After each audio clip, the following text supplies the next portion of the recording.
Oh, There you go. they can't hear me? We got you. Okay.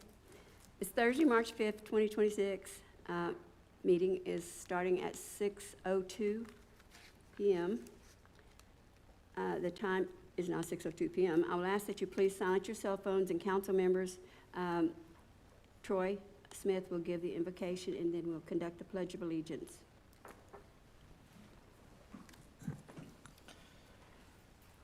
Please bow your heads. Dear Heavenly Father, Lord, it's another time we get to be blessed to be in your presence, God. And we just ask that you would one, just have safety over us in all things that we do, God. We just ask that during our discussions tonight, God, whether here in front of everybody or in the back, we just ask, God, that you would just allow us to speak peace, speak love, speak unity over the city and the things that we're talking about. We just ask, God, that you would just bless each one of us in our speech, and that you would guide us in the right ways that we need to help these citizens. And we ask all these in Jesus' name. Amen. Amen. I pledge allegiance to the flag of the United States of America and to the republic for which it stands, one nation, under God, indivisible, with liberty and justice for all. Under the Texas flag, I pledge allegiance to thee, Texas, one state, under God, one and indivisible. Okay.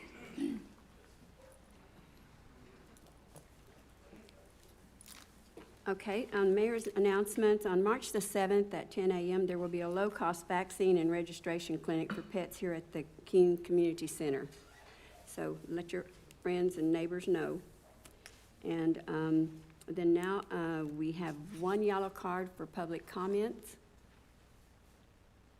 Mr. Kevin Romanelli.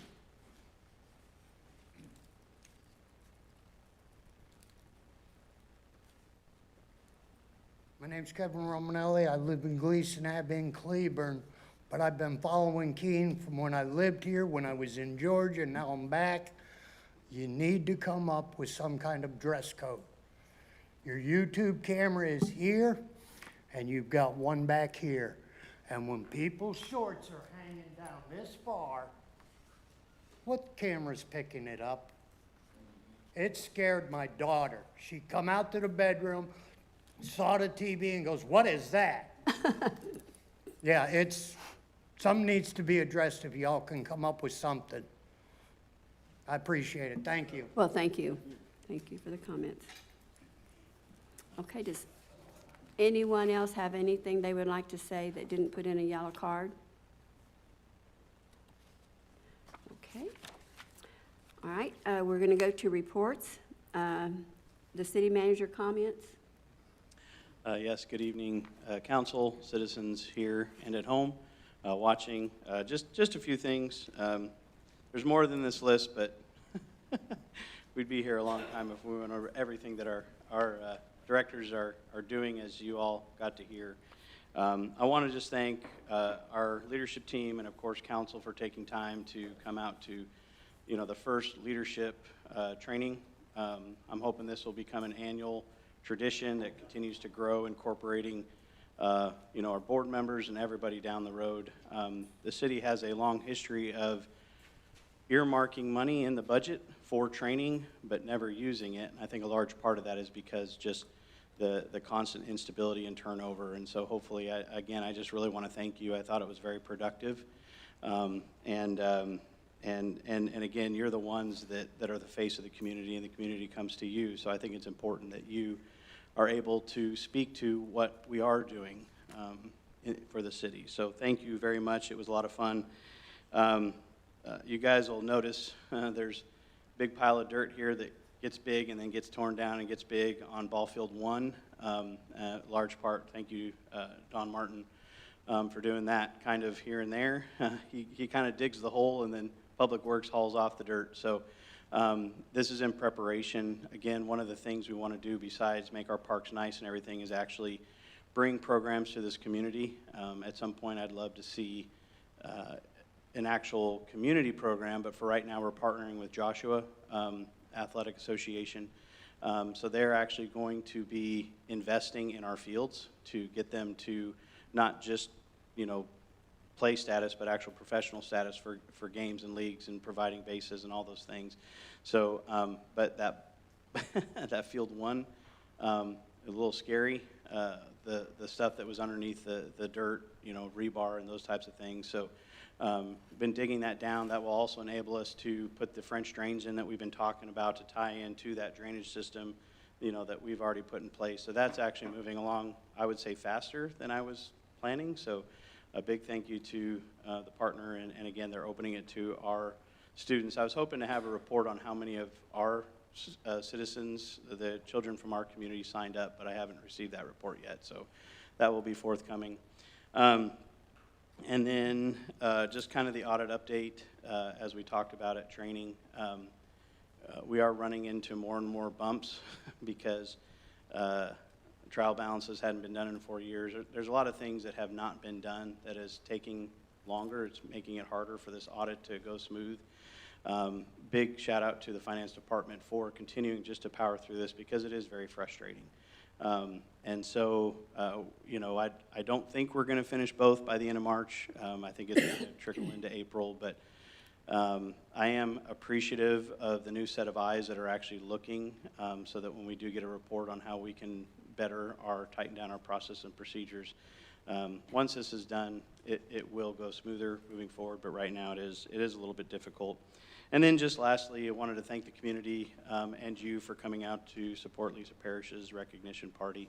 I thought it was a success and a great way to, just kind of end an era. And so just thank you all for coming to support and the community that came out to just recognize her and tell her thank you. So, but I am excited for the future and things that are moving forward. And again, thank you very much for working together to just, again, put into the heart of, this community that we all love and just want to be better. So thank you very much.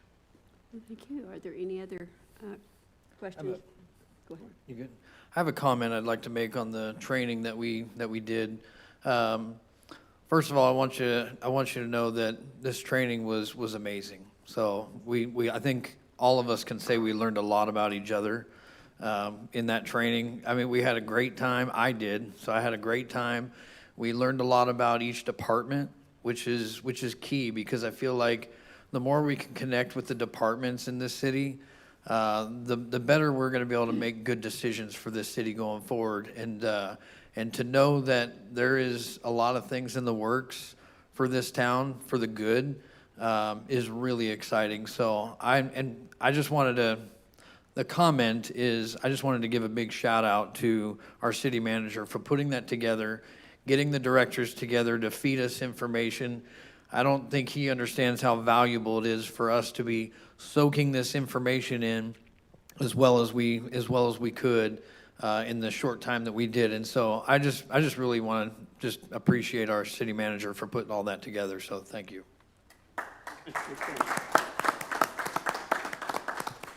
It was my pleasure. It was a lot of fun. There was a lot of food. A lot of food. Anyway, it was very nice.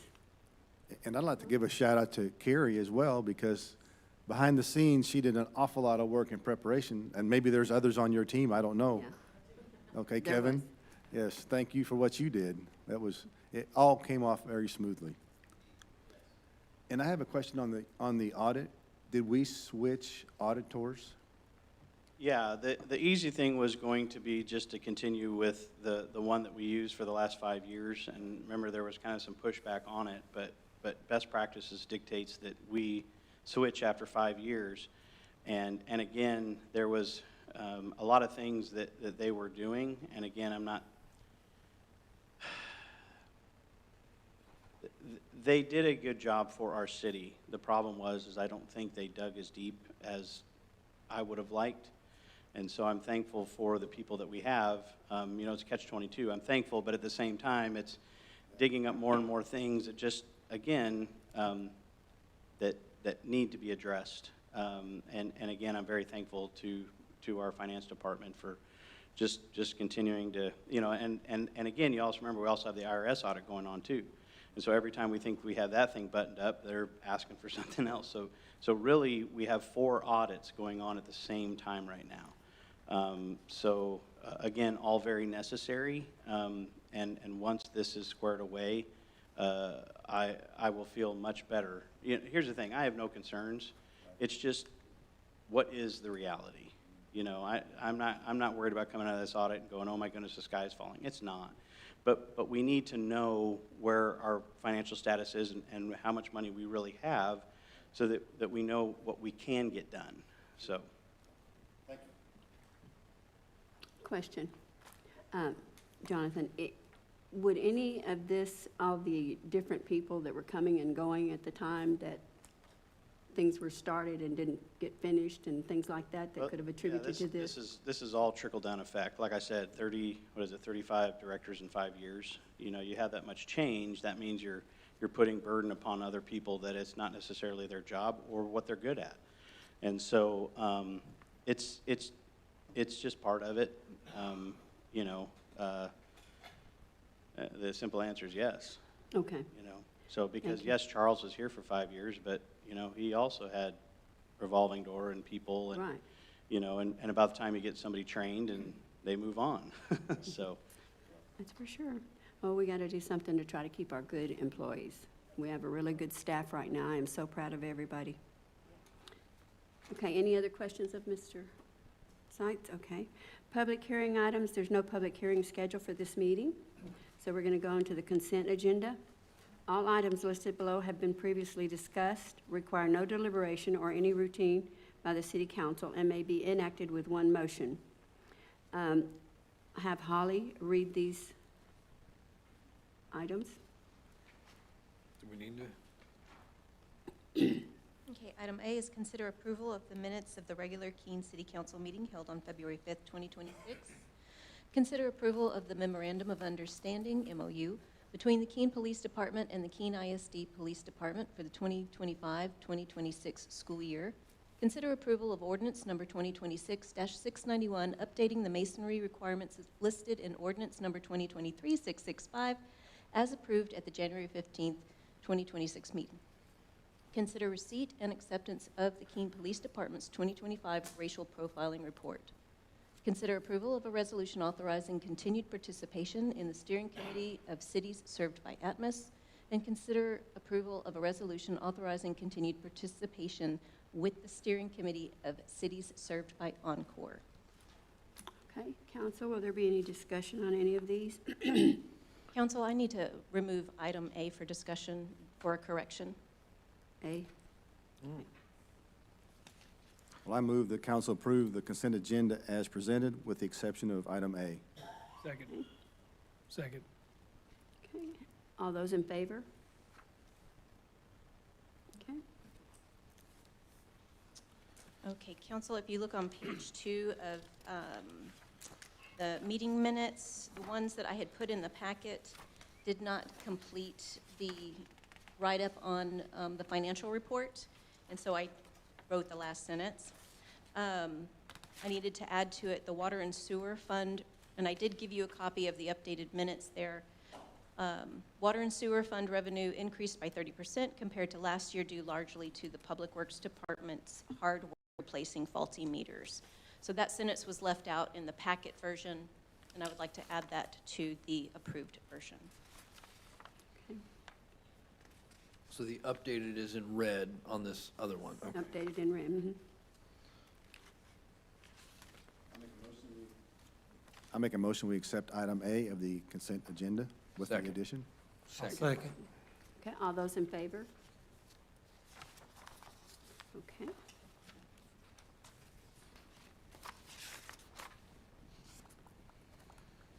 Okay, general business items for discussion, to review, discuss, and take action on a resolution authorizing the submission of an application to the Texas Department of Agriculture for the 2026 Texas CDBG Downtown Revitalization Program, and authorizing the designation of a downtown district area.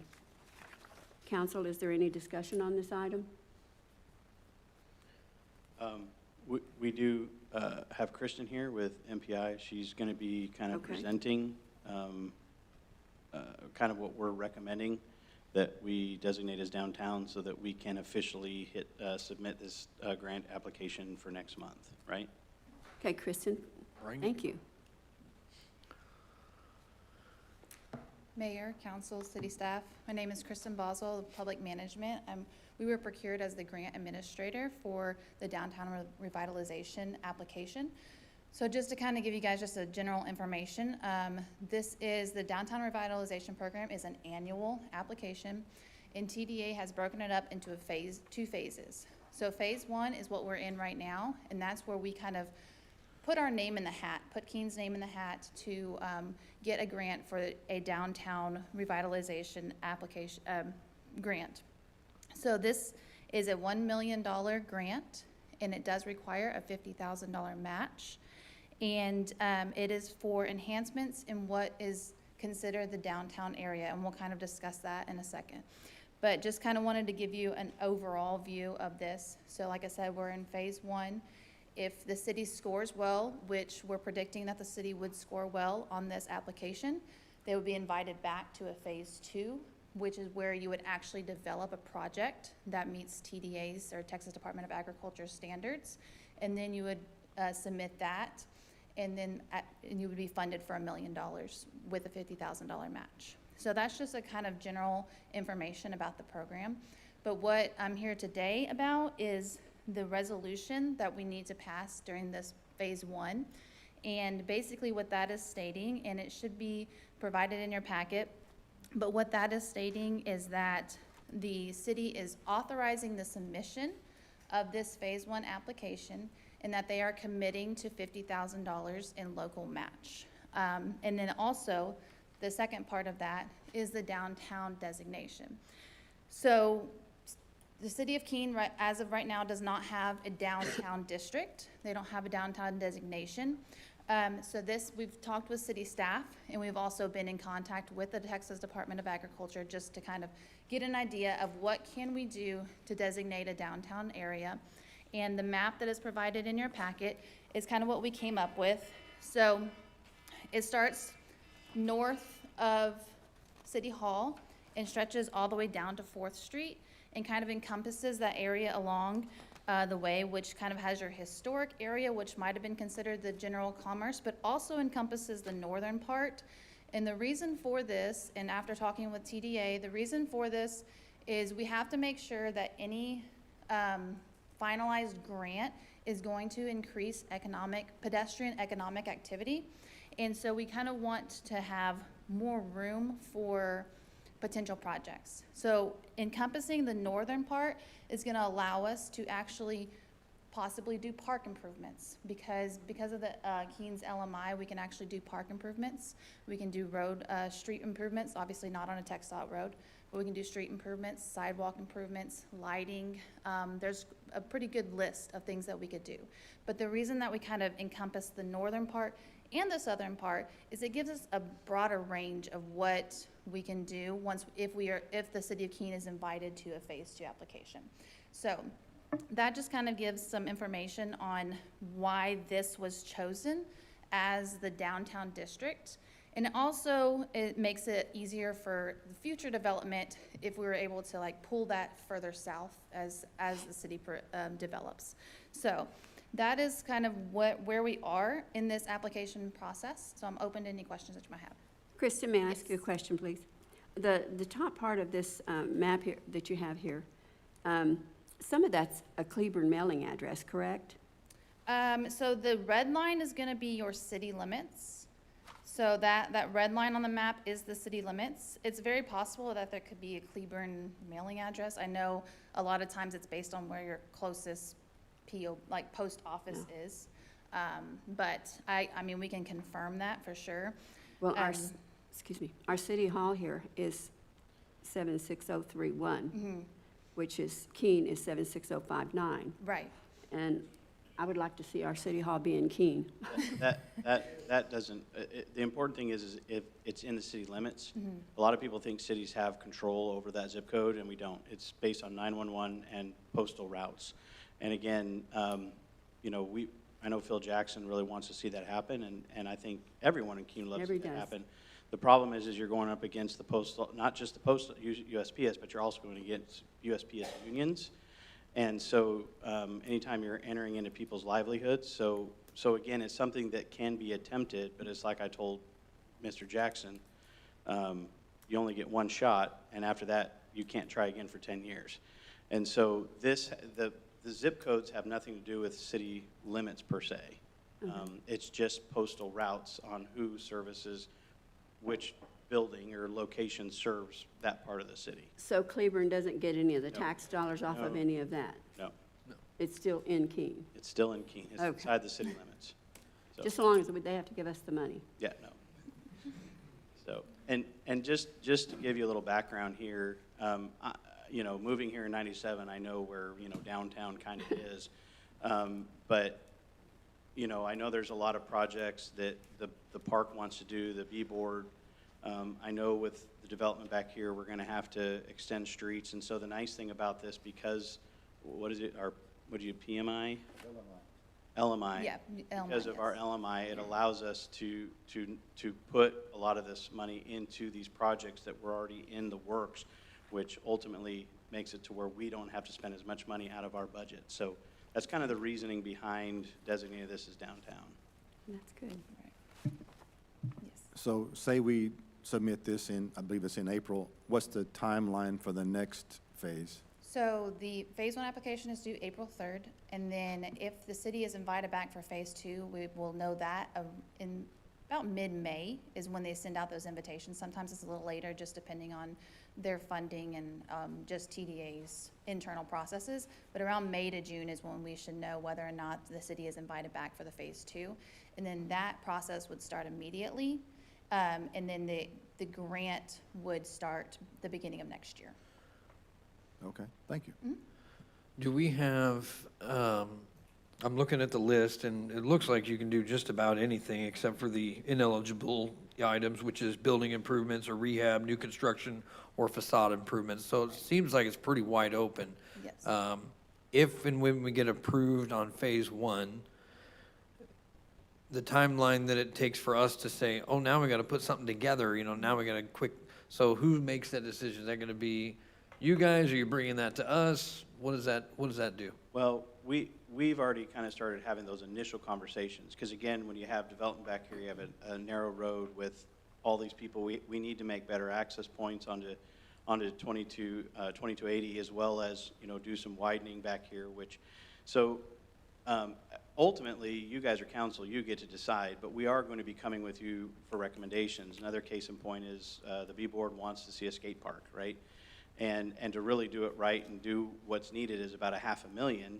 And if we can designate, $250,000 from this grant to that $500,000, that in turn allows us to continue to extend, add more lighting and, all the other things that need to happen. So it's just kind of a trickle down effect. So.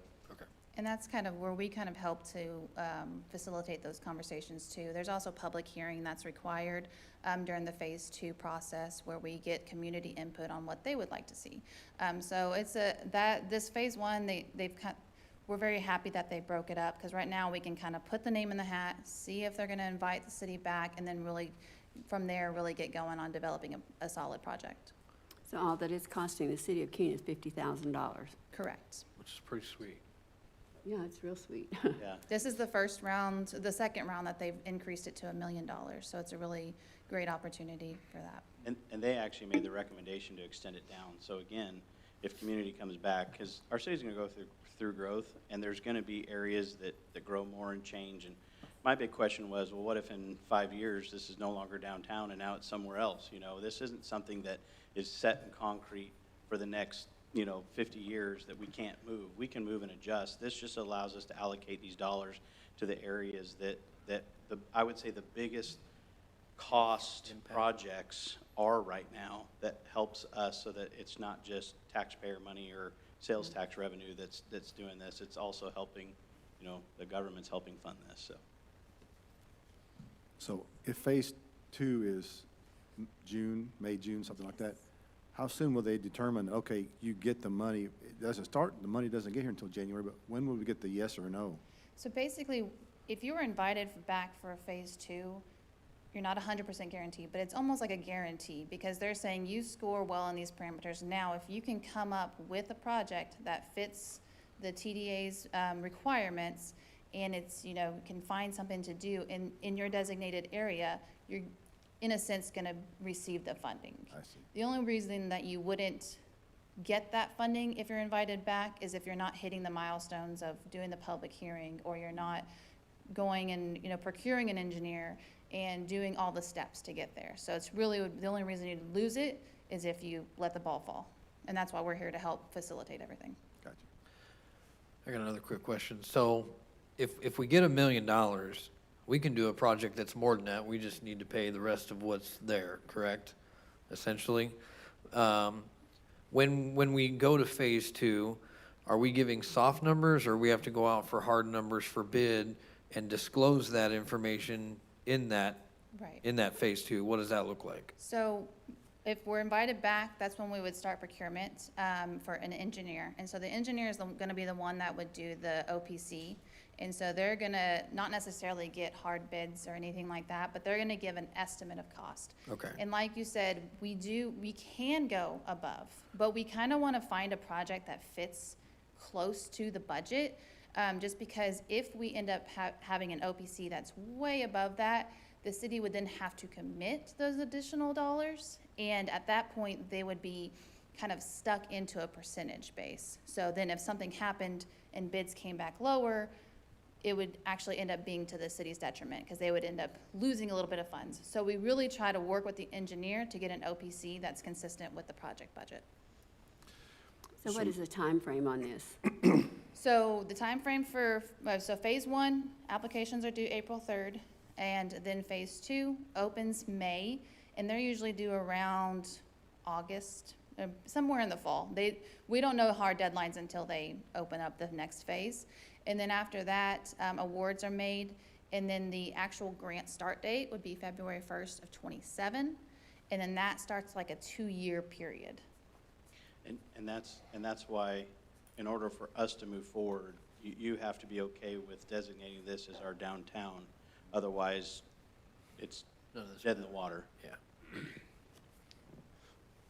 So is this going to be yearly looked at for more money, or is million it for? So this is an annual application, so this one is, the Downtown Revitalization Program is an annual application, so it is a yearly one. Now, your scoring factor greatly depends on previous funding. So once you get 1 or 2, it really reduces your score. So then you kind of have to wait for those cycles to fall off. So it's not something that you can just keep rolling in, but you know, there is an opportunity to get more than one. But Okay, all it's right. kind of, once you get one, that reduces your future score. All right, thank you. Okay, is there any other discussion? Okay, Have we had one of these in the past? This, to my knowledge, this will be the first downtown revitalization project, and one of the reasons is that you had to have a designated downtown before you could do this, and TDA has kind of changed the script a little bit for us to allow cities such as Keene, who don't necessarily have a downtown district, to designate it for the purposes of this grant, and so that's kind of opened up the door a little bit. Believe it or not, this was something that we talked about, I think, soon after I started my position here. And we were looking at all kinds of different areas, but there's all these different requirements. You can't just say, okay, I want that to be downtown. There has to be a certain Right. percentage that is commercial and all the different things, right? And so they were the ones that came back and recommended, hey, this is like a perfect place right here. So their recommendations based on how it helps us have a better chance of getting the grant. So how large is this area? Is it a mile or? It's pretty large. I mean, it's a long stretch. Yeah. And that's why before I even came back to you guys, I took it to TDA and said, hey, at first we were kind of looking at just doing maybe just the top portion, the northern portion. And that's when TDA came back and said, well, you really need to make sure that it's going to drive pedestrian economic activity. And so being able to put both in there, and they also were cognizant, and they said that they are aware of the fact that there are kind of interstate communities that don't have a traditional downtown, and that's not a factor that's gonna negatively impact the city at all. So that's why we kind of spread it out, so that just because it broadens your opportunity for finding something that's gonna fit the grant. Okay, thank you. Just a question, do the people who are watching see the map that we're looking at? Okay. Then I'd like to make a motion. I'm sorry? I move council approve resolution number 2026-496, authorizing the submission of an application to the Texas Department of Agriculture for the 2026 TC-CDBG Downtown Revitalization Program and authorizing the designation of a downtown district area. I'll second. Okay. All those in favor? Thank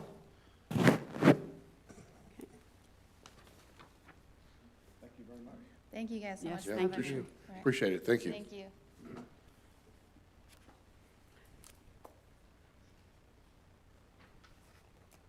Okay, we're going to review, discuss, and consider action on a resolution and agreement for allowing the use of city-owned property for use by a local nonprofit as a community garden space.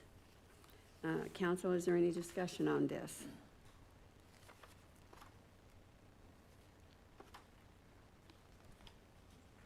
Do we get access to what's grown there? I can't grow diddly squat, but I sure do like vegetables. Do we get to Right. suggest what's grown there? Yeah. Just for those out there, the city inherited a piece of property that just has been vacant, hasn't been used. We've just been mowing. And so Jovita approached the city. This is Jovita here. Let her come up and introduce herself. She has a heart for this. And so it's really Carrie and Dawn, permitting department. There's been several meetings, and again, it's one of those things that I think would be great for our community if it can in fact work. And so the city is basically letting them use the property. And so anyway, I'll let her just introduce herself and. Okay. Hi, I'm Jovita Canyon, and I live at 712 Alaska Street, Keene, Texas. And I guess I'm kind of getting, what do you say? Anyway, I'm trying to get, because I love to cook and I love to grow food, and that's two of my greatest passions. And y'all have to forgive me for a minute, because I'm used to being in front of a YouTube camera by myself, and so now I don't have this, so I've got people looking back at me, but anyway, I'm okay. You're doing fine. You're doing fine. But anyway,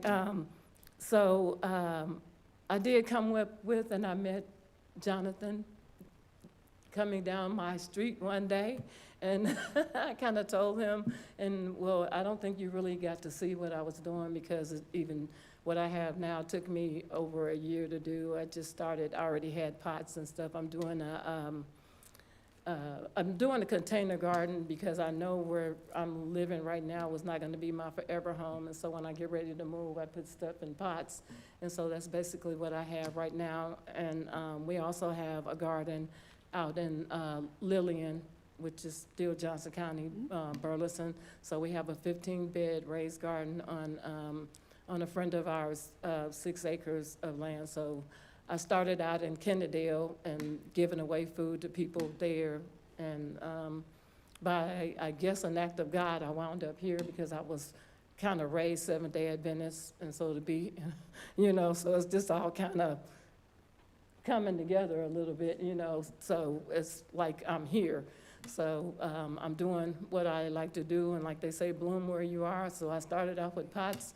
And y'all should see me even today, because you haven't even been to my house, because I've been, Johnson County Probation Office is letting me have some people when they have workers, and I ask for them. And so they've come out and helped me clean up a lot of stuff and do a lot of things. So you all are so welcome to come out and see what we're doing, so that my goal is to do the garden So is- that I'm that I'm asking for, yes. Yes, ma'am. Is this the 5 acres? No, this is, Where is, where is this? This It's not- this it's is not a even lot, a- yeah, it's a lot on Texas Street.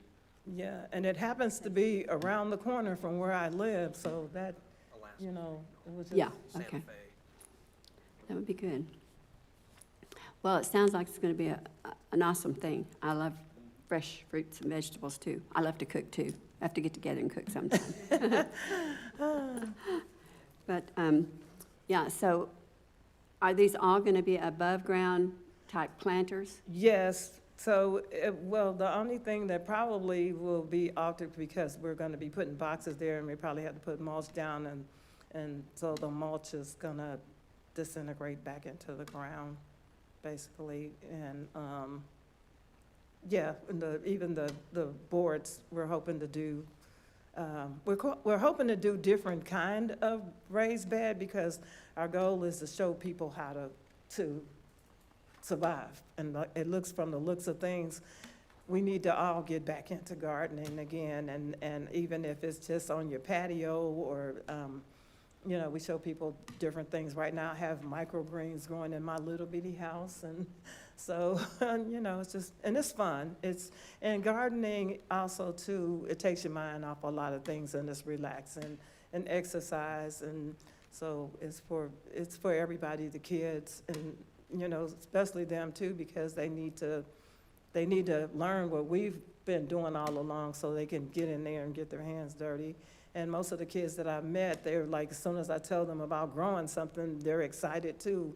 You know, when are we gonna do this? So I'm just hoping that we can do what we need to do, and So it's a nonprofit. yes.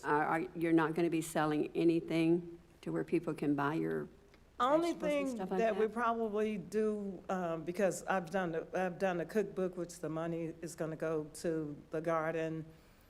We gotta do fundraising, and, yeah, because we definitely need to do fundraising. And Oh, so sure. Anybody knows where, we need to get started, and so we have a few things to just start, but we need to, this is already March, and this year is flying by already, so it'll be hot after a while, so we want to start. And I'm starting starters and things right now as we speak. I've been working and trying to get some things together. Maybe you could get some of the students down there to participate and help with it and give Well, get them that's what I'm credit for it. working on. I already sent the email to the people that you gave me already, and so, yeah, I need to get it together. So, ma'am, how many people do you have actively involved in this? Right now, it's the 3 of us, well, maybe 4, and then I have some other people that I'm talking to, because I'm also part of a group in Fort Worth called the Growers Association. Okay. And so they've been out to tell me some stuff, and then I've met Junior at the conservation office before, so he's been out to where I am. And who's all involved right now? We're meeting people too, and then so I'm waiting on FFA and the elementary school, and so I will be putting stuff. That's why I'm waiting I can't do anything until I know for sure, you know, that this is what we're gonna do, so that I can put it out there. Well, I think it'll grow a lot once people get to see it and look at it, and they want to help out. I think good success there. So this is Nature's Open Door Outreach Services? Yes. Correct? Yes. Okay. Does anyone have any other questions or discussion on it? I do. Okay. You good? Go ahead. You. Well, I just have so is the city going to provide the water, or are we going to? I was gonna ask that. Yeah, so we're providing the land and the water, and then they provide everything else. So I saw on the map that there is a structure there. Is it still there, or is it a vacant lot now? Vacant lot. Okay. And Yeah, it's so, only a little dumpy little Yeah, there's not a shed house. there that probably needs to come. the house is no longer there. No. Like I see your plan that somebody drew up. Is there any of these little outbuildings that are there? Is there anything on that property right now? No. Okay, so it's a dirt No, lot. it's a clear, Slate. yeah, That's good. brand new canvas. I did have one more question. I was looking at the contract, and the contract clearly states that the person that is going to be leasing it, which would be you, or the entity, needs to have $1 million in liability insurance. Yeah, we're working on that one right now as we speak, because I talked to someone and I have another person that, another entity that I've gone through before, but I haven't been able to get a hold of them yet. Everything's animated and takes time, so it'll be, I'm working on it. Okay, I'm just making sure that we Yeah, have we all s- those ducks yeah, in a that row was before one of we the- say yes to the dress here, you know what I mean? Yes. So, I think that was all the questions I had, so. Now, are the people who are working there, are they supplying the materials and the equipment and stuff? Well, no. We that's the need to, we need to do the fundraising. We need to do some hard fundraising. And some of the things we have already, and then we're coming with knowledge. So we're waiting to see what FFA is coming up with. And I don't know what the school, if the school is going to do anything, because I haven't talked to anybody yet. Yeah, so. Basically, that's why I want to do some fundraising so we can, because we're already deciding on trying to figure out, of course, we got to go through our chat GPT. And so we're going to, as soon as I find out, then yeah, we're working on it. Okay. On the back end, you've got produce, you guys have, produced all these things in the ground. What's the next step? Who do you guys put out some sort of information saying, hey, come get it? Is it at a specific place? Where does the food go to that it gets distributed to other people? It'll be decided on, everyone, the whole group. And also, I'm supposed to be working with the coalition. I don't know if you know Barbara Yoder or not, because they're doing all the food banks and stuff. So that's why we're looking for more land, because we just have a little bit. And if you're trying to grow 2 stalks of corn, like how can you feed people with? So that's why we were trying to get the next garden so we can have some things growing. So we're hoping to have more seeds in the ground. That's why I'm doing some stuff now, but as soon as we get some more help and get it growing, it just will be decided. I guess we'll have a meeting on, because we'll have like monthly reports, I'm sure, You have to, a board, right? to see what's going on. You're And gonna have a so, board, right? Aren't you gonna have a board? yeah. Yeah. So that's what I'm saying. I'm waiting on FFA, because I want them, I don't want it to be just our decision. So whoever else wants to join in as well to figure out, and I'll talk to the food banks, and then, Well, there were a lot of the citizens here in Keene that wanted a community garden, for quite some time. So it's going to be a community garden to where this community can benefit from it, right? yes, oh, Okay. yes. Okay. Yeah, and it's still, even what we'll have at the other place, because it's still Johnson County. Yeah. And Keene is a food desert, and so is Lillian, so that's why it's better to, hopefully better to get grant money and things and donations, because it is a food desert versus if it was Right. someplace like Cleburne that's got a Walmart and whatever, Yeah. That's a good deal. Does anyone have any other questions?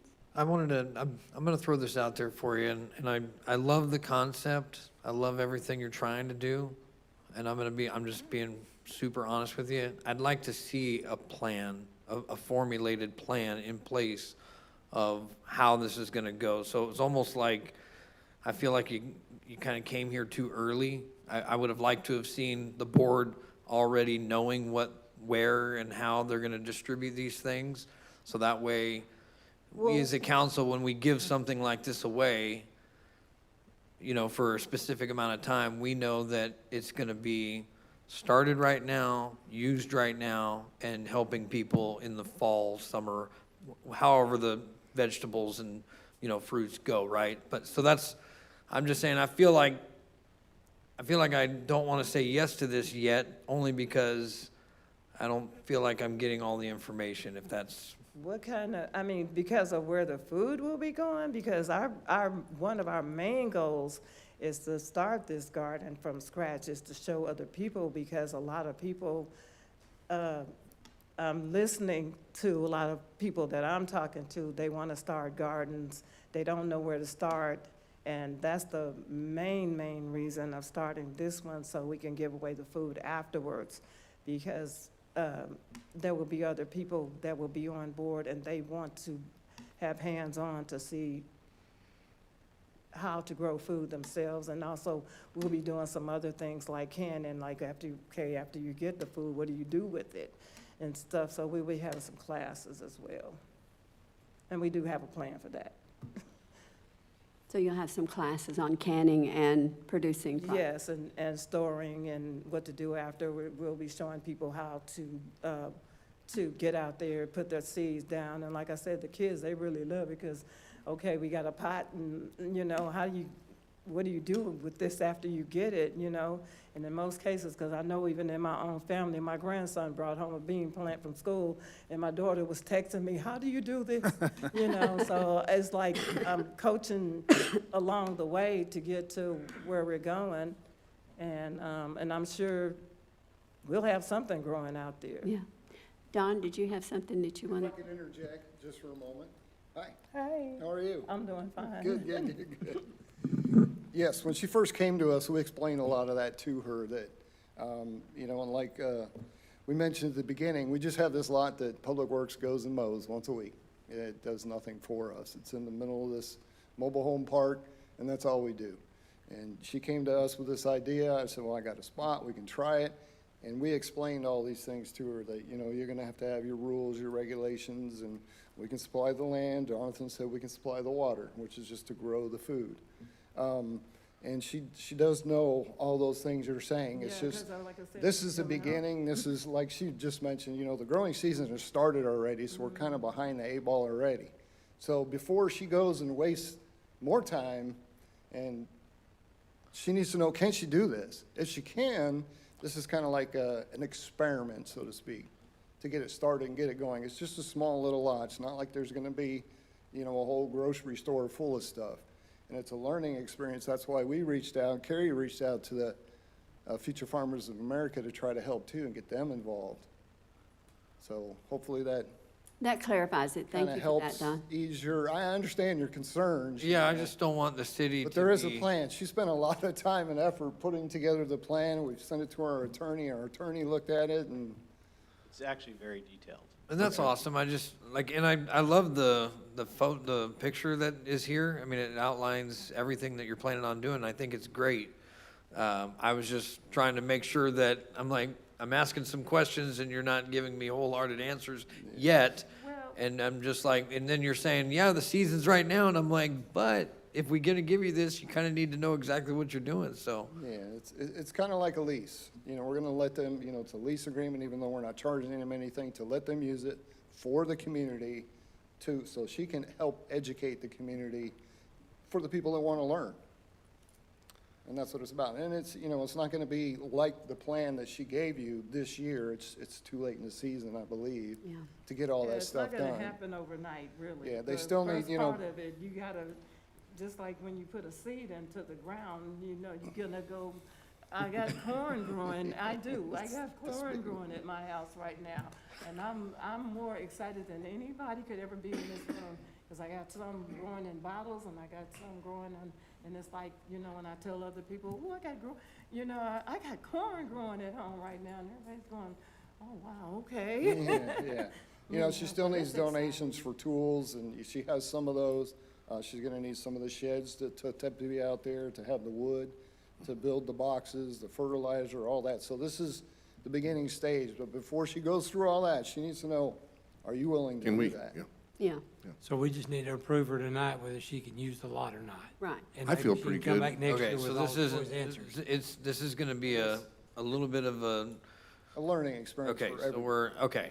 I'm okay with that. I just was like, if Yeah, this we're is all not a happening right big this second. production thingy, because even what we've been doing over the years, we've just gone to people and people want to buy, especially like greens, I don't know, we sold a lot of greens and tomatoes and stuff, you know, that people come in to donate. We don't sell it really, but it's donation. I'll put That's it, good. if you have the right language, but it's a donation so that we can grow some more. Well, I move council approve resolution number 2026-488, allowing the city to lease city property to Nature's Open Door Outreach Services, Inc., and approve the agreement for allowing the use of the related city-owned property for use as community garden space. Second. Who seconded it? He did it. Easy. Okay, sure. I have a question. Okay. Can I ask for more discussion? Okay. Is there any more discussion? Yes. Hey, Don, is there water already tapped, ready to rock and roll? Or anything we have to do to make it more accessible for them? The only thing that might be required is a backflow device if they're gonna have like a drip irrigation. Okay. We'd have to, get a plumber and get that done. But other than that, it's there. There used to be a house there, so there's water, there's sewer, there's. Okay. Okay. We've had all these discussions. No, I know, that didn't I get know brought you up weren't yet, involved so. with them, But, the things that we talked about at the very beginning. Well, I need to get your number, ma'am, because I'm gonna give my mother-in-law your number, so that way she can help out. She's bored to death at my house, so. See, already. Okay, I have a motion and a second. All those in favor? Okay. Thank you, ma'am. Thank you. Thank you. I'm sure. Do some jalapeno peppers. Yeah, taking requests. Okay. Do y'all have any? Okay. We're going to review and discuss and consider action to approve Rob Foster, Councilmember Ward 1, to be the presiding member of council meetings should Mayor Pro Tem Gillen be absent, and approve a resolution adding him as the second council member, signatory to all City of Keene Bank accounts and Pinnacle Bank. Council, is there any discussion on this item? So council, this is just general housekeeping going according to the adopted rules of order and procedure, that should the mayor and Mayor Pro Tem be absent, the most senior presiding member would need to be voted in to preside over meetings. So if we can just get either Mr. Foster, or if he doesn't wish to do it, someone else selected going forward until we elect a mayor, we won't have to go through that process because it's already been done. But also, we need to add a second council member to our bank accounts, because right now we only have Mayor Pro Tem Gillen. So we need a second backup council member to be able to sign checks for payments of city business. Okay. Do you want to do it, Rob? How do you feel about it, Rob? Yeah. Okay. Okay. I'll make a motion to approve Rod Foster, council member Ward 1, to be the presiding member of the council meeting should the Mayor Pro Tem, Mrs. Gillen, be absent, and approve a resolution adding him as a second council member signatory to all City of Keene Bank accounts at Pinnacle Bank. I'll second. Mr. Shaw, that was you? Yes. Okay. I'm sorry, I don't have much of a voice. I know how that goes. Thank you, Rob. Okay, thank you. So we need to vote. Oh, all those who approve? It's good, thank you. Oh, you abstained? Okay, Rob abstained. Why not? Well, you should, you should. Yeah. Okay, review and discuss and consider action to adopt a revised boards and commission membership appointment policy, striking the section prohibiting council from being appointed to a board or a commission. Council, is there any discussion on this item? If I may introduce this item real quick. So this is just being brought back to you as requested. Y'all had given direction to the attorney to bring a revision back. No, I think it was Mr. Smith had made a motion to amend it, the policy to allow council to be appointed to one board or commission, and that did not pass. So the direction was given to just bring back a revision based on the discussion, and according to our attorney, she understood that to mean to strike that section. So that is the only difference between the policy y'all have and then this revision. Y'all can either adopt this one, or you can give further direction for a different revision, whichever you choose. But this allows council people to be on one board. No, there's no, it just allows y'all to serve on boards. I'm sorry? It just allows y'all to be appointed to boards. There's Okay. no restriction. No restriction, okay. Okay, is there any discussion on this? Yes, ma'am. Okay. Mr. Chapman? You know, I think I've said this a couple of times. I just don't feel like that's a good idea. We have full boards right now. I don't know why we have to address this again. I just think it's a bad look, and I always will feel that way. I know we all have good intentions, and I know that the people we have up here are good people.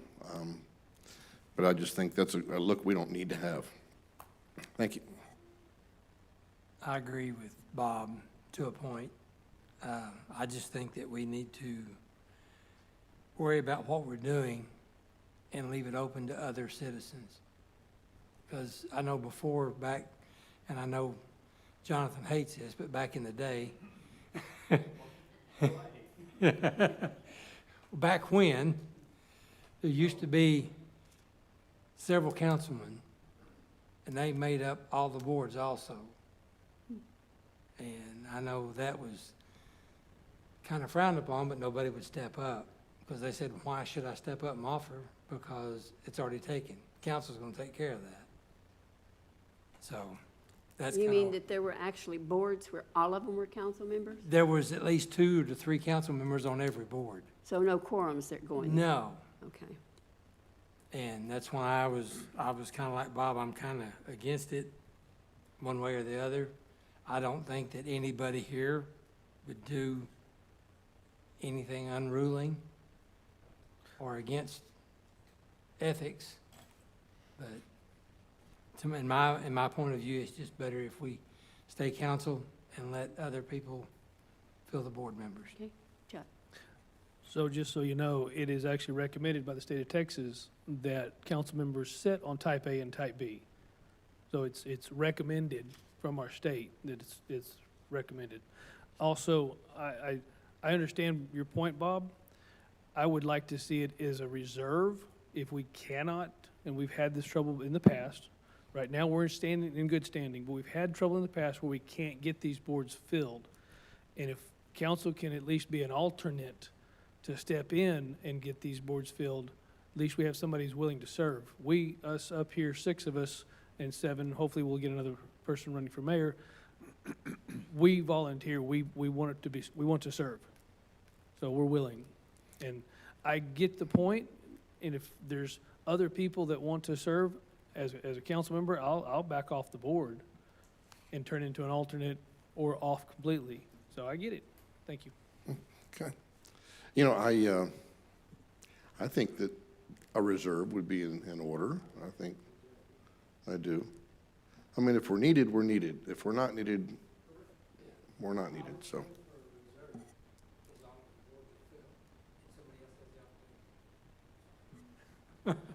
Sorry about that, but I would approve it as a reserve. How do you feel, Mr. Foster? I'm glad you asked. As I was telling with the button over here. So I think, I don't go to A board, B board, they don't meet when I'm available. And it's difficult to look at the minutes of a meeting and determine the nuances of what was discussed. But if one of my colleagues is at that board, they can say, hey, this was, yes, it's a skate park at the park, but half of it's gonna be paid by the $1 million grant, or we're hoping to, or, you know, that kind of stuff makes me feel a lot better about what A and B are doing if I know the logic and what kind of went into the decision. Aren't those board meetings on TV? I didn't say that they weren't on TV. I said I I just haven't had time to look at, I mean, I'll be honest, guys, I just haven't had time to look at A and B. So it'd be nice if you were on the board, or Chuck or somebody could say, hey, Rob, this is the logic behind why they're doing what they're doing. Well, I can say that for the year that I've been on council, I've been at almost every one of the board meetings. So I'd be a good person to talk to in that way. Are you not going to be on the board to do that? No, I don't want to be on the board. Kidding. That would be against what I'm talking about. Okay, so. But I would look for a revision for a reserve. to- I think that is reasonable. I think we need to write a revision, or have somebody write a revision, the attorney, whoever, that the board, the council members are reserved in case the boards are not completely full, and they can step in if needed. The term's alternate, but yes. Alternate, yes, Alternate's okay, correct. reserve, Oh. alternate. Yes. There's Excuse me, 9 Mr. different Knott, words did can you use have for it. something you wanted to say?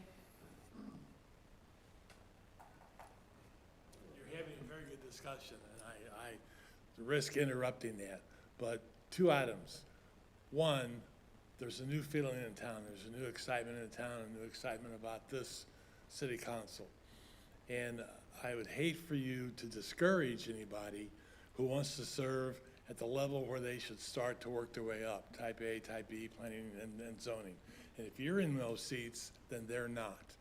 You eliminated the possibility of that person serving. And the other, I want to remind you, is that you are on those boards because you have the final say. Whether you're sitting there or not, you're still a de facto member of every board, A, B, planning and zoning, because you have the final vote. So that puts you on that board.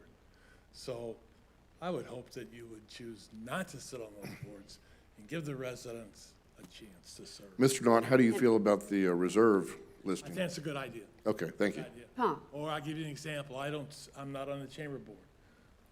I'm on the board, but I don't vote. So there you go. Okay, Paul, I have a question for you. yes. And I think every time you've brought this up, I've asked you. These people, the list of people that you had that would be willing to serve, they never come and fill out the paperwork or anything. We can't make them do that. I would love for them to come and do that. Right, and I thought about that, and I determined that I would say, because they're not in the audience, doesn't mean they're not interested. They have other things to do. Well, But many times, council people have said, well, where are they? You know, why aren't they sitting? Well, because they have faith in you. That's why they put you there. So they have faith in what you're doing. And I think, in my opinion, you have to recruit these people. You have to go after them, sit down one-on-one, take them to lunch and say, you need to be involved. Why don't you start at this level? There's an opening on type A. Why don't you apply for it? Opening on type B. Apply for it. Get started at that level. We have so many people who come in here and say, well, why is the university building that bridge when we have potholes to be fixed? And they do not understand how it works. They don't understand the basics that the university can do what they want with their property. And where does that money come from that fixes the pothole? Yeah. They need to be educated on just those little nuances, and then they're ready to serve. so you think we need to Way set up, beyond my 30 seconds. you think that we need to set up some kind of a recruitment thing going? Give you a good example. Rolando Calendris is a good example. Well, he's a smart guy, and there's things that he could do for us. There's things I'm going to have him do for the chamber. He's articulate, he's intelligent, and is he on A or B? He's on A, type A. Okay, good. That's where he belongs. But Awesome He's person. got a future sitting right here.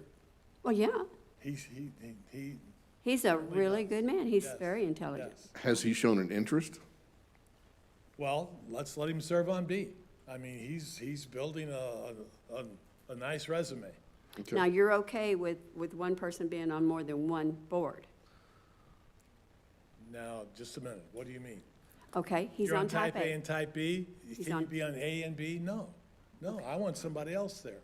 I want one person, one vote, one board. I just wanted it Simple clarified. as that. I want to make it as accessible as possible for residents to serve. Yeah, The more the better. Well, he is excellent on type A board because his background is in industrial and stuff. Yeah. So, thank you, Paul. Okay. Thank you, Paul. Paul. Can I offer, like, I would hate to bring this back to the lawyer again and spend more money to try to do this. I feel like we're all fairly responsible up here, and I like the reserve idea.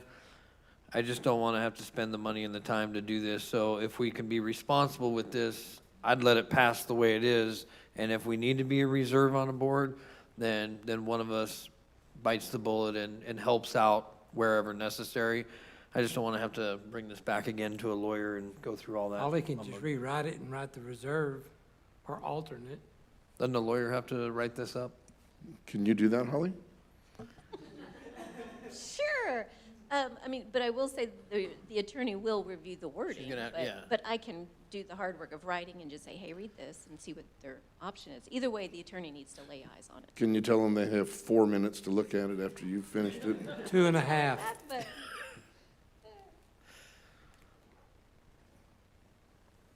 Okay, so is there any other discussion on this? Do we want to approve this or wait and approve it when Holly does her magic? Table it for now? Okay. Table it until Holly gets it together, is that what we're talking about? Okay. I didn't know if we were tabling it till Sorry. 2027, or, thank you. Okay. We need the motion on it? No. No? no, you gave direction to revise, and we will bring it back. Okay, thank you very much. And then, Revised with the reservation, or the, yeah. Is that a consensus? Are we all okay with that? Yeah, everybody's okay with that? absolutely. See, look at us. Getting a little, Isn't that wonderful? Look at us. That training's paying off. Okay. Pretty soon we'll be riding Harleys together, won't we? I rode mine today, come on.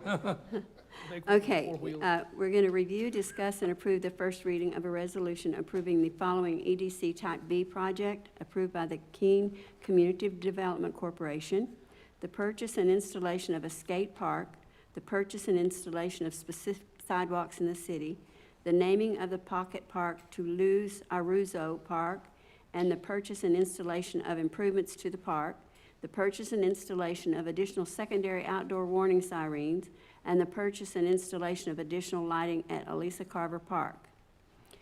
And Holly, could you read the resolution, please? Okay.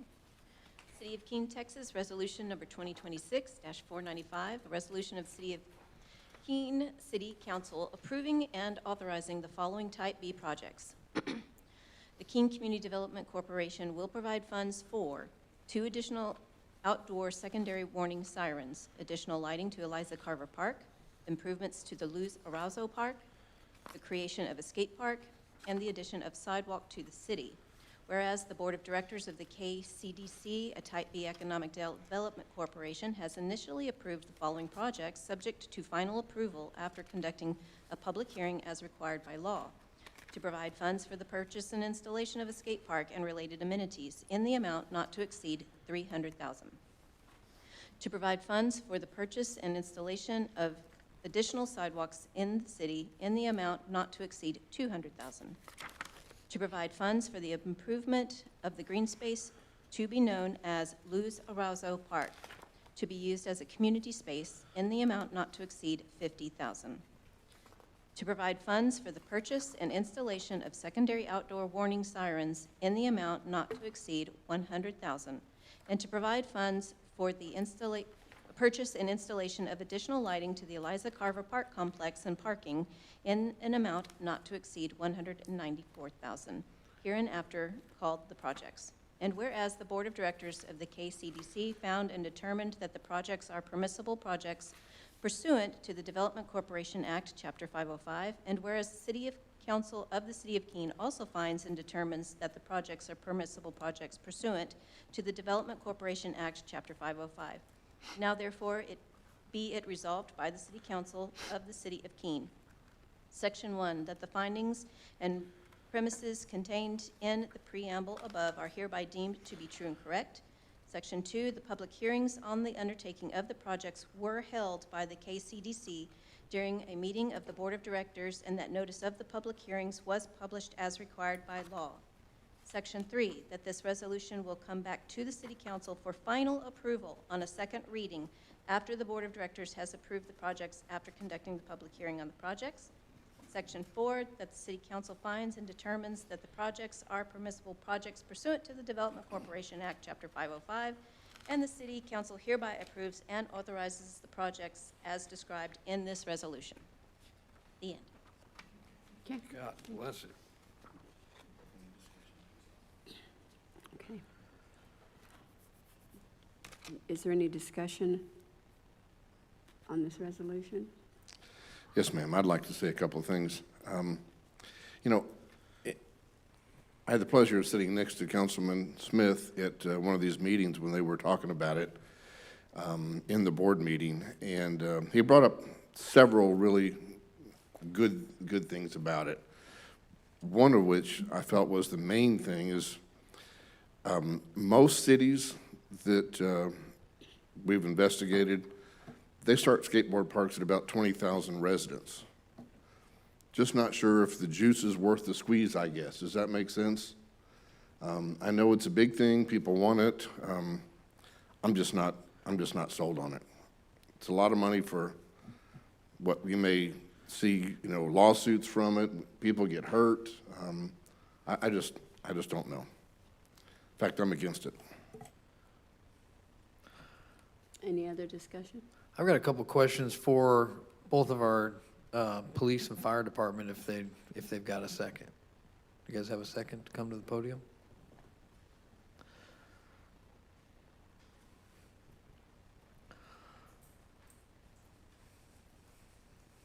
I'll start with Chief Warner. So Chief Warner, I was looking, obviously I believe the site plan for this skate park is supposed to be across the bridge and basically where the old volleyball courts were at. As far as an access, you know, I know it's going to take a little extra time for you guys to get over there to take care of an individual who might be injured, maybe severely, maybe not. But as far as time goes, what do you see as potential risks for putting that over in that area? And I haven't spoken to you before, and I'm asking you right off the cuff. We've never spoken about this, so I'm just asking you your wholehearted opinion based on where that would be presented. I don't believe it's going to create any lengthy issue as far as gaining access. That bridge that you were just now talking about, we've actually measured it and then taken a look at the load-bearing weight that it could handle. I know for a fact that our ambulance can drive across that. And so we've actually had that gate and the lock designs that we can, if there is a lock, we can still get in. So that would be the only hindrance that I can see. That one particular gate is open normally when the park's in operation, so that's not a big issue. Additionally, we've been out there a few times when people have been injured in that area, and access is not that big of an issue. If we have to, we still walk to gain access. Okay. That was the only question I had for Chief Warner, so thank you, Chief Warner. Mr. Steele, thanks for being here, and I know you're kind of stepping in for our chief, which I know he's doing his thing over in another area right now. So, but my question for you is I was doing some research about the skate park, and one of the things that I found was the most common reason for putting in a skate park is to avoid skaters being in other areas that they shouldn't be in. And a city usually typically gets forced into putting in a skate park because of that, because the nuisances keep climbing. Do you, with all the records that keep coming into our city as far as phone calls and whatnot, do we get any phone calls about skaters being disruptive and being disorderly in places that they're not supposed to be? Well, I would be remiss to say no, because you do, but Is it a common thing? No. It's not something that is all the time in the forefront where we're having to respond to deal with. Now, there is times, depending on, school being in session, being out, the different, holidays. I mean, there's obviously times where you have more groups of adolescents together than you normally would, and those times peak some of those responses. But not just with skateboarding, but with all kinds of other things as Right. well.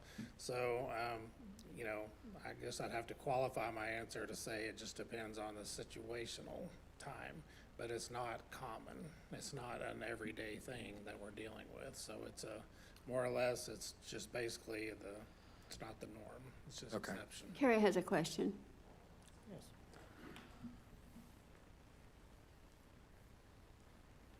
Good evening. To Mr. Steele's point, I know at the bank, they do run off skaters quite a bit because that's a giant parking lot. There's curbs that they like to, I learned a new word, they like to rail on those curbs. But the bank does run them off quite a bit, and especially in the drive-through area because it is dangerous there. Yeah. And they're busting the cement, so. I know personally, I have run them off from the bank instead of calling. Yeah, we don't get notified. Yeah.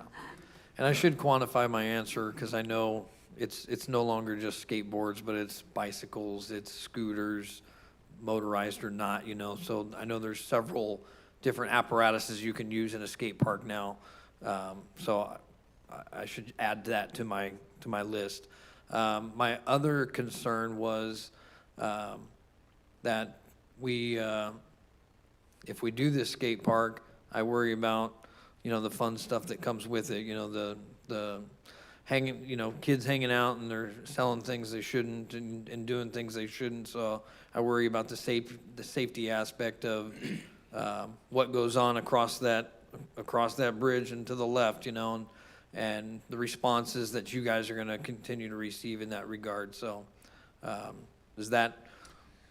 I mean, if I'm just looking at it objectively, if you have a designated area where these people are out there enjoying that recreational thing, not having to worry about somebody running them off, not having to worry about hiding or whatever, they're just out there having fun. Now, that doesn't matter if you're playing pickleball, if you're out there playing basketball. I mean, you've got people grouped together doing something they want to do. So from a police standpoint, I don't see the difference. Okay.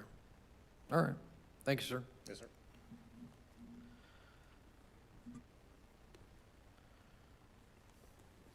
Okay, is there any more discussion on this? I had a question for Jonathan. We were talking about those benches last meeting. Is that part of this? The benches for the Sonic? All the benches for everything down 2280? No, this is, Totally different? yeah, we're only doing the one bench right now, which the pad is there, the bench has been delivered, and as of today, the memorial plaque was actually delivered as well. So I know that that's a discussion item, but again, trying to do things the right way, I'm not sure we ever actually went through the public hearing process and all that thing. So the hard thing that we're trying to do right now is, when I go back and review the last several years, there's a lot of things that have been talked about, but we've never followed the specific procedures for that to be done. So this is kind of, we're doing the right thing now. So I believe that will come up again. Okay. But this goes back to even the audit. Like, and if we talk about all the things, is that money overlapping? Is it, So the simple answer is no. There is a bench that we would like to model going forward with future benches. But the important thing right now is to take care of one of our residents that had to suffer a very sad incident. So, no. Yeah. Thank you. I wanted to bring up one more thing. I'm sorry, I know you're going for your mic there. One thing that I've lived in Idaho, I've lived in Las Vegas, and one common denominator for the skate park was to have a way to get to the skate park. And I brought this up in the at the public hearing with type B as well was, and I see that it's on the list, so I appreciate the fact that they're trying to get sidewalks to these designated areas to connect the loop, so to speak.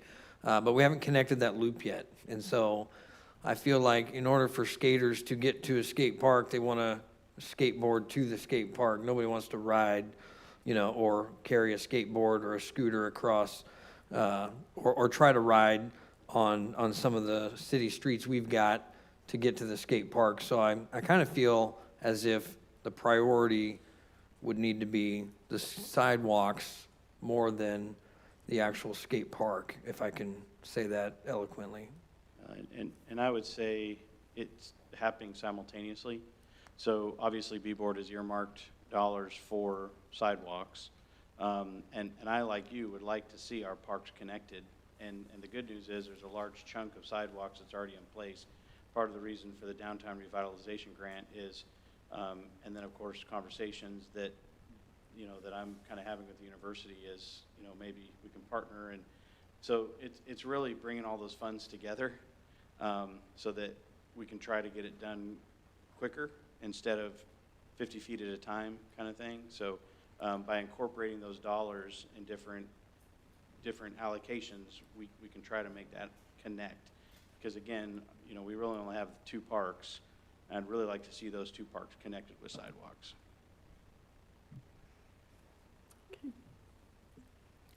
So in reading the minutes of the board meeting, it was mentioned here that there were a few students, several high school students who were speaking in favor of the park. But I remember a couple years ago, we were talking about putting in a splash pad out there at the park, which I don't remember how much that was. I'm thinking, does anybody remember? Don, do you remember? Yeah, it seemed like it probably was about the same price, if you will, of the skate park. And it would serve, I feel like, a lot more of the citizens of Keene than the skate park would. And the sidewalk would still be a great addition to that facility. I'd agree. One of the, I know during the public hearing, it was shared that skate park was at the bottom of the list of things that Keene citizens wanted. So to override our Keene citizens would be adverse of us, for sure. Chuck? I hope I remember all these things I've been thinking about. The water park over skate park. Water park, you could only use so many months out of the year. Skate park, you can use year-round. Troy, what was you just saying? What was I just talking about? Yeah. The fact that it was Okay, so that rated survey, lowest. that survey was done on Facebook, not on Instagram, and the kids aren't on Facebook anymore. They're just not. And then as far as liabilities from the city, our attorneys already told us we're cleared from liability as long as we have the signage up. They can't sue the city because they break their leg on a city park. I'm sorry, you said a signing? Signage. You Oh. put a sign up. that says- That'll take care of it? That'll take care of it, yeah. Signage, This was a sign up that says the city is not liable for any injuries on this skate park. So, I think it's a viable thing. I think it's a good thing. The other one was, people want to skate to it. I know a pastor friend of mine that lives in Cleburne takes his family to, I believe it's Benbrook, because they have a skate park there. He gets in his car and drives. So not everybody wants to skate there. There are adults that do it, just like pickleball, Troy, There's adults that skate still, well, because they grew up doing it when they were younger. Well, and I'm thinking about the kids, right? Kids just want to skate right to the skate park, and Well, if, and I see them walking with their skateboard to the park, and they're on the sidewalks. They're all over the city. So that's a good thing, I believe. You don't feel like waiting until we get bigger to do something like that? Nope. Well, what's the reason? Why would you want to wait for something we can do right now? Make us unique. We can get a jump on it and get ahead of it. And we do have a university here that they So- may enjoy doing things like that. So Don? while I was in Colorado last year, I was in Creede, Colorado. Creede, Colorado, I believe, is smaller than Keene. They have a skate park. I've got pictures I'll show you later. Pretty nice. Okay. And Don?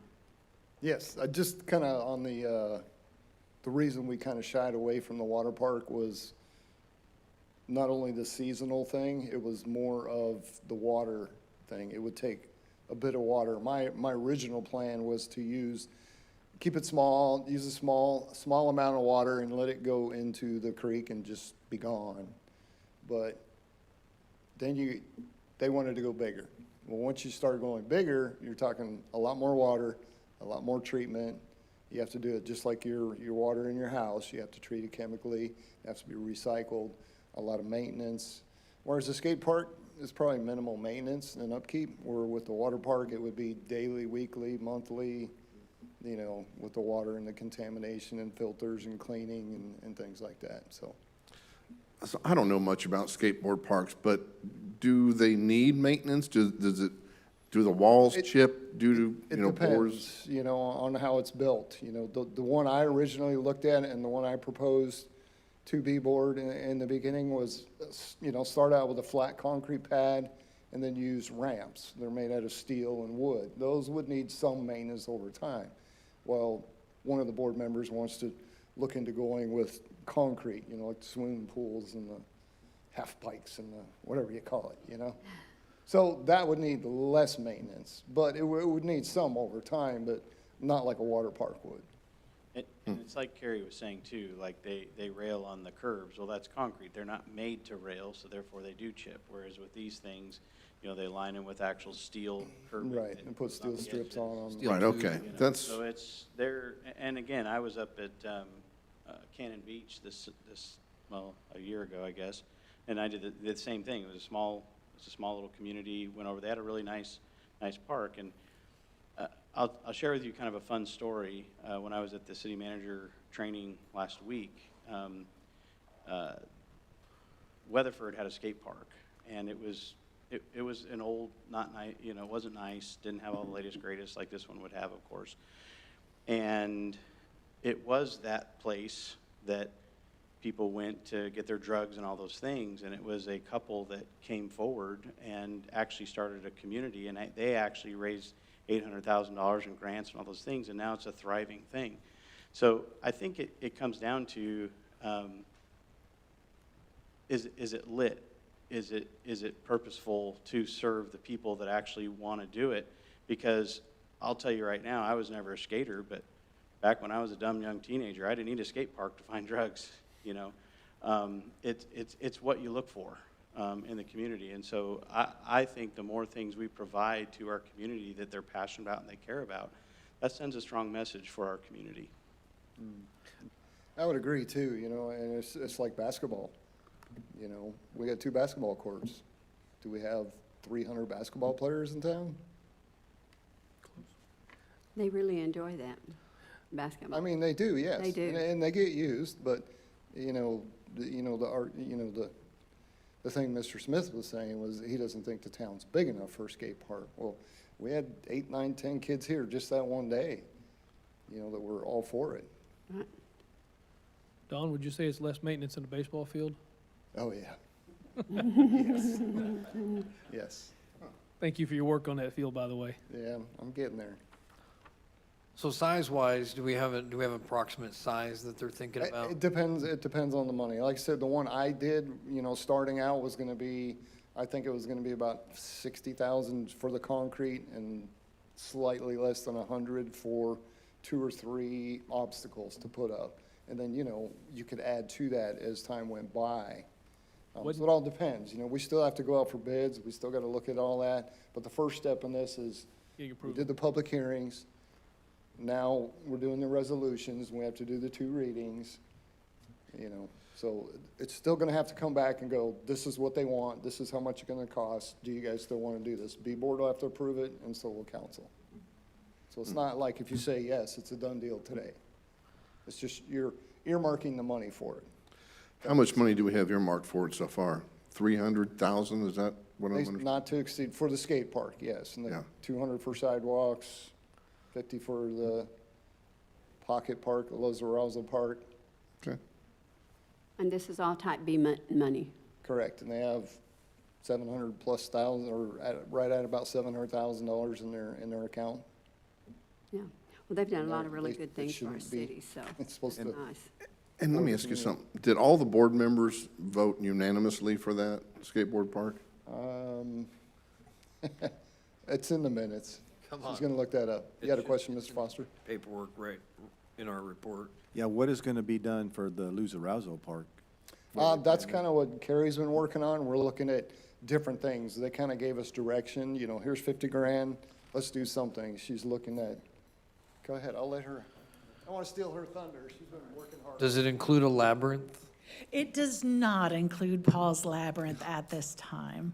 It will have, I believe we have 2 lights, so we can light it up a little bit, a swing set, ground cover, and the sidewalks. Picnic table. Say that again? Didn't we do a picnic table? Wasn't it in that? Yes, sorry, and a picnic table with concrete pad underneath it. And I think that also includes fencing around it, correct? Correct. And fencing around it. No dog park. It'll be open in the front, so it'll be 3-side fencing at this time. But that can always be changed at a later time, too. This is just to get it started, so it's more than just grass. And while we were out there looking, the lady that lives next door, her grandchildren visit her quite frequently, and they have picnics in the park, and she is extremely excited to see people out there and hopefully get something to do, so. That'd be good.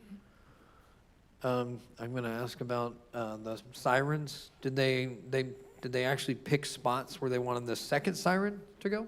Look at this. Here comes the chief. Still working on it. We've actually selected 2 different sites. And so one of those had been in the planning from inception, 5-6 years ago. Okay. So with this, if the resolution passes, I believe we have another meeting where we're going to discuss it, and then after that, we could look at moving forward. Okay. So that would, in total, give us 3 outdoor warning sirens. And currently, we only have 1. Currently, we only have 1. That's on South College. Okay. And the other 2 sites are right next to the water tower on Old Mansfield Road on the north side. And on the south side, it'd be at Wallen Park. Actually, not too very far from the community garden that we talked about earlier. Okay.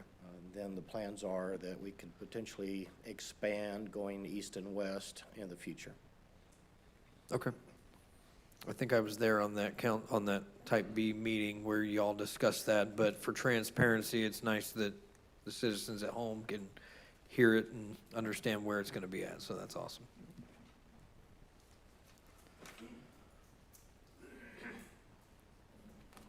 Okay. Is there any more discussion on this? Are we wanting to vote with the skate park in here, or do we want to put the skate park? Leave it as it is? Okay.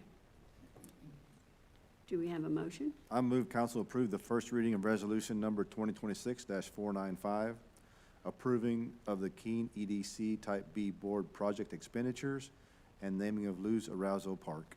I second. Okay. Okay, all those in favor?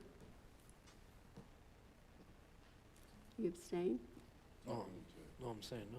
I'm sorry. I'm saying no. You're saying no, okay.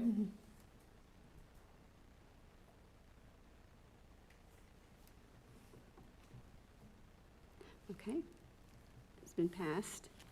Okay, review, discuss, and consider approval of reappointments of Donnie Beeson, Daniel Gathings, Gary Heinrich, and Nellie Youngberg to the EDC Type B Board for a 2-year term ending March 2028. Is there any discussion on this item? Nope. Okay. Do we have a motion? I move council approve the reappointments of Donnie Beeson, Daniel Gathings, Gary Heinrich, and Nellie Youngberg for another 2-year term on the EDC Type B Board. Second. Okay, all those in favor? Hey, Holly, I saw that they didn't do applications, or they're not in our packet, but did they fill out new applications? For reappointments, I haven't been requiring it unless there's any kind of change. Oh, every time I've had to reapply, I've had to, so that's weird. Just creates more paper.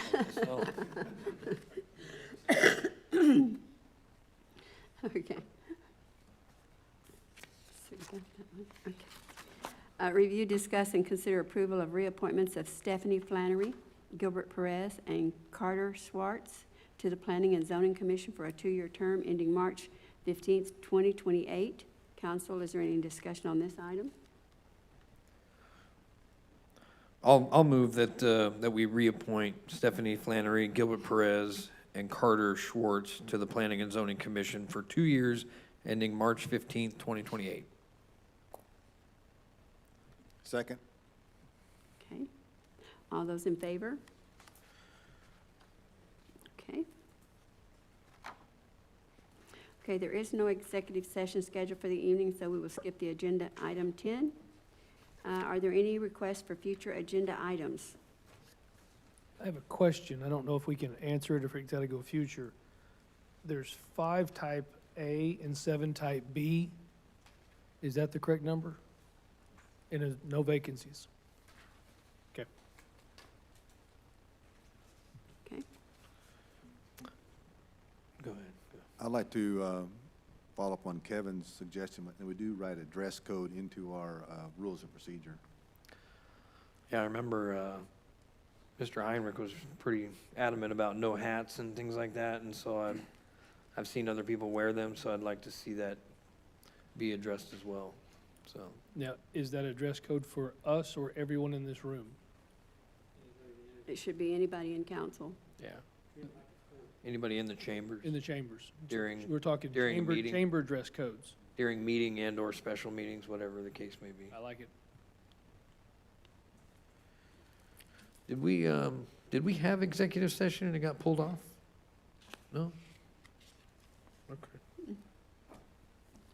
Okay, are there any other agenda items for the future? I'll make a motion to adjourn. Okay. Second. Meeting is adjourned at 7:38 PM.